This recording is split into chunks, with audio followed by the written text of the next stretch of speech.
का मोह। दिलीप और सुधांशु नाम के दो भाई थे। दिलीप की शादी कावेरी के साथ हुई और सुधांशु की शादी माया के साथ। शादी के बाद दोनों भाई अपनी अपनी पत्नी के साथ खुशी खुशी रहा करते थे। दोनों भाइयों के परिवार एक ही घर में रहता था। साथ में खाना, साथ में घूमना, कुल मिलाकर दोनों भाइयों का परिवार खुशहाल परिवार था। कुछ सालों के बाद दिलीप की पत्नी कावेरी को एक बेटा हुआ। भैया, आज मैं बहुत खुश हूँ, चाचा बन गया हूँ मैं। हाँ भाई साहब, इस बच्चे के घर में आने से तो रौनक आ गई है। मैं सबको बताऊंगी कि मैं तो चाची बन गई हूँ, चाची। तुम दोनों कितने अच्छे हो। हमारे बच्चे के आने से ऐसे खुश हो रहे हो जैसे ये बच्चा तुम्हारा ही हो। बस भैया, अब आपका बेटा इस दुनिया में आ गया ना, हम भी कोशिश करेंगे कि हमारा भी बच्चा जल्दी से इस दुनिया में आ जाए। और फिर आपका और हमारा बच्चा दोनों मिलकर दिन भर घर के आंगन में खेला करेंगे। कितना मजा आएगा ना। सच कहती हूँ माया, मैं भी उसी दिन का इंतजार कर रही हूँ जब तुम्हारी भी गोद भर जाएगी और मेरे बेटे को एक छोटा भाई या बहन मिल जाएगी। 1 साल बीत जाता है।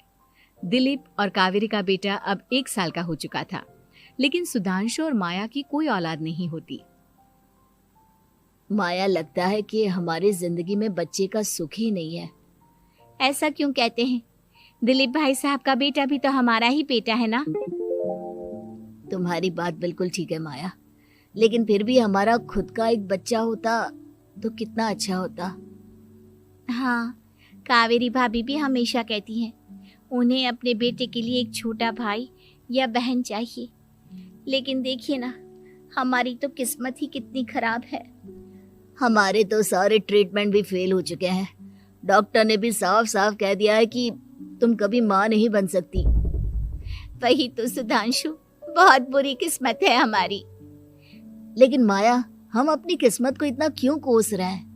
हम दिलीप भाई साहब के बेटे को अपने बेटे की तरह ही प्यार कर सकते हैं ना। हाँ जी, बिल्कुल सच कहा। मैं भी वैसा कर सकती हूँ। चाची हूँ, उसे छोटी माँ का प्यार नहीं दूंगी क्या? कुछ दिनों के बाद दिलीप का एक दोस्त दिलीप से मिलने के लिए आता है। अरे क्या बात है दिलीप, बधाई हो बधाई। और घर तो काफी बड़ा है तुम्हारा। वैसे तुमने अपने बेटे के बारे में क्या सोचा है? भैया, और क्या सोचेंगे, बस उसे पढ़ा लिखा कर अफसर बनाएंगे, उसकी पढ़ाई पर खर्च करेंगे। अरे भाभी, आपकी तो इतनी सारी प्रॉपर्टी है, आपको किस बात की चिंता? ले देकर एक बेटा ही तो है। अरे नहीं दोस्त, तुम गलत समझ रहे हो। इस घर में मैं और मेरा छोटा भाई दोनों रहते हैं। इस घर का आधा हिस्सा मेरे छोटे भाई का है। अच्छा, कितने बच्चे हैं तुम्हारे छोटे भाई के? भैया, उनके साथ ना कुछ प्रॉब्लम है। मेरी देवरानी कभी माँ नहीं बन सकती। अरे फिर किस बात की चिंता? अरे मैं तो कहता हूँ अपने बेटे के भविष्य के बारे में सोचिए ही मत। बस ये घर उसके नाम करवा दीजिए। देखिए, आपके भाई का भी कोई बच्चा नहीं है तो सब कुछ आपके बेटे को ही मिलना चाहिए। लेकिन ऐसा करना क्या सही होगा? अगर उनका बच्चा नहीं है तो क्या हुआ? ये घर आधा उनका है, उनकी जो मर्जी है वो करे। अरे कैसी बात करते हो? उनकी कोई औलाद नहीं है, वो क्या करेंगे प्रॉपर्टी अपने नाम रखकर? हाँ, वैसे भाई साहब आपकी बात तो बिल्कुल सही है। अब जो कुछ भी है वो हमारे बेटे का ही तो है। आखिर वही तो इस घर के वंश को आगे बढ़ाएगा। मैं कल ही देवर जी से बात करती हूँ। अगले दिन सुधांशु और माया, इधर आओ। तुम दोनों से एक बहुत जरूरी बात करनी है मुझे। बताइए ना भाभी, क्या बात है? आपको कहीं जाना है तो आप अपने बेटे को मेरे पास छोड़कर जाइए। मैं ही पूरा दिन रख लूंगी उसे। अरे नहीं माया, वो तो मुझे पता है। मैं किसी और चीज के बारे में बात करना चाहती हूँ। बताइए ना भाभी, क्या बात है? देखिए देवर जी, आपका कोई बच्चा है नहीं, लेकिन मैं जानती हूँ कि आप हमारे बेटे को अपने बेटे की तरह ही प्यार करते हैं। भाभी, बेटी की तरह नहीं, वो हमारा ही बेटा है। मेरे लिए तो वो मेरा ही बच्चा है।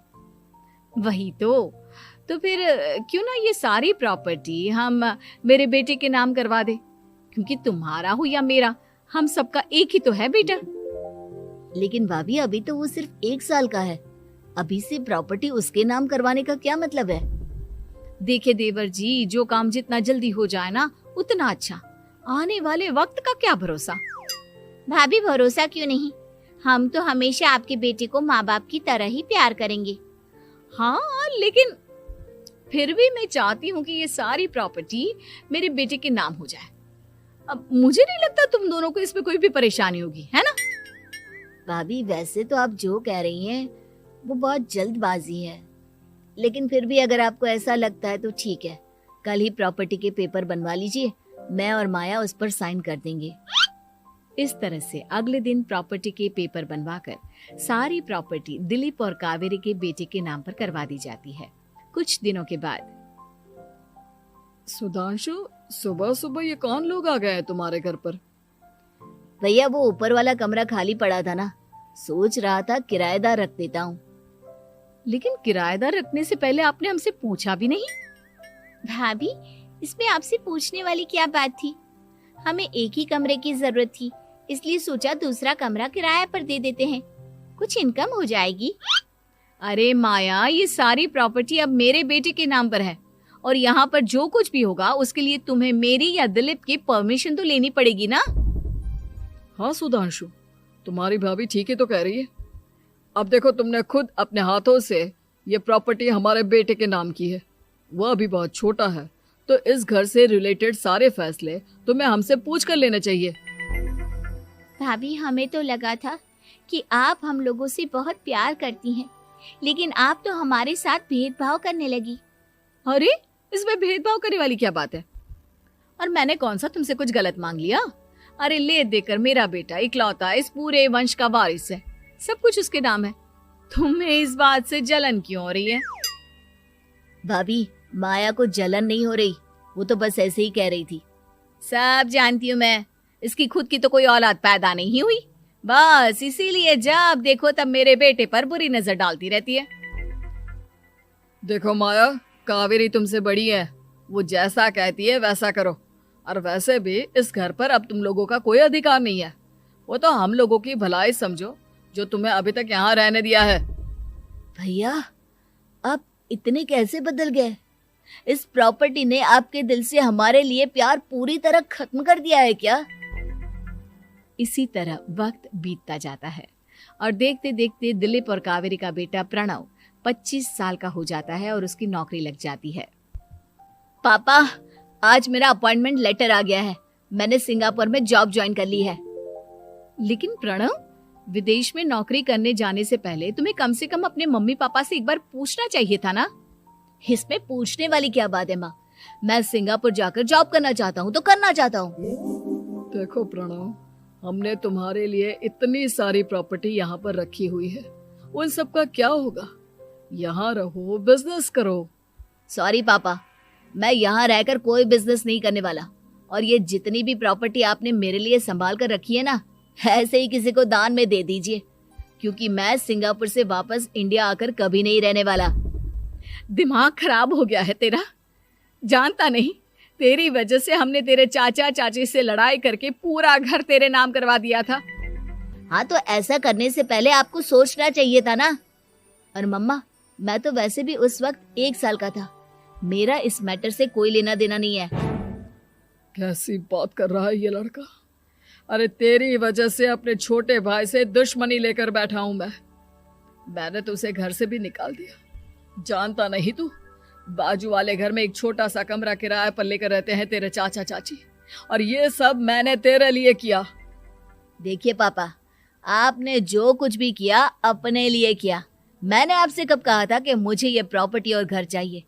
और वैसे भी अपने भाई के साथ इस तरह का बिहेव करके आपने कोई अच्छा काम तो किया नहीं।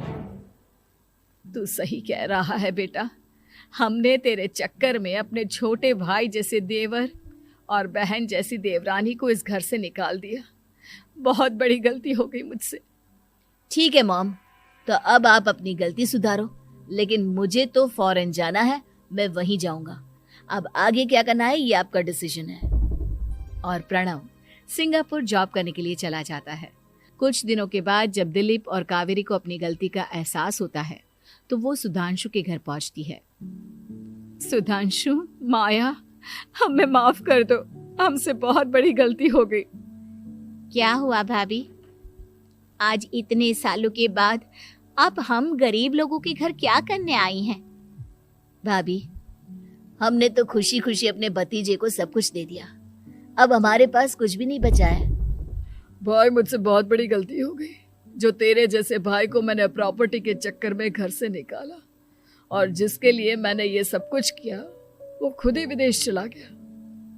भैया भाभी, जिस बेटे के लिए आपने हम लोगों को इतनी तकलीफ दी, आपस के प्यार को बिगाड़ा, जब वही आपसे दूर चला गया तो आपको इस बात का एहसास हुआ।